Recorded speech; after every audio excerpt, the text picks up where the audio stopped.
کہ انسان کا جو لباس ہوتا ہے نا وہ بھی اس کے دین کی دعوت دینے والا ہوتا ہے، اس کا لباس بھی دین کی دعوت دینے والا ہوتا ہے، یعنی اس کا لباس جو ہے اس کے دین کی شناخت ہوتا ہے۔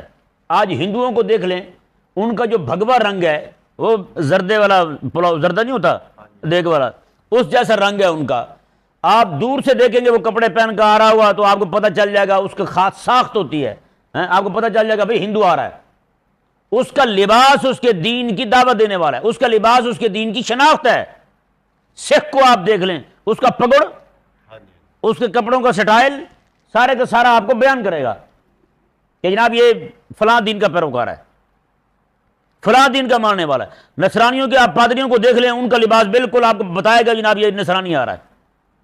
آپ بدھوؤں کو دیکھ لیں، ان کا لباس آپ کو بتائے گا یہ بدھو آ رہا ہے، بدھ مت کا ماننے والا ہے۔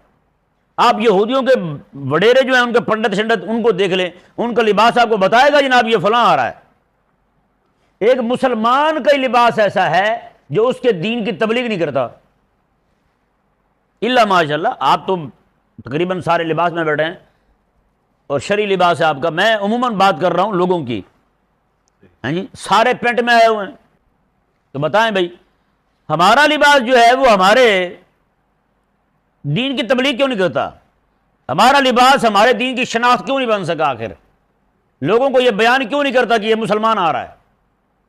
آج حلیہ ہمارا سارا انگریزوں والا ہو گیا، سارا کافروں والا ہو گیا۔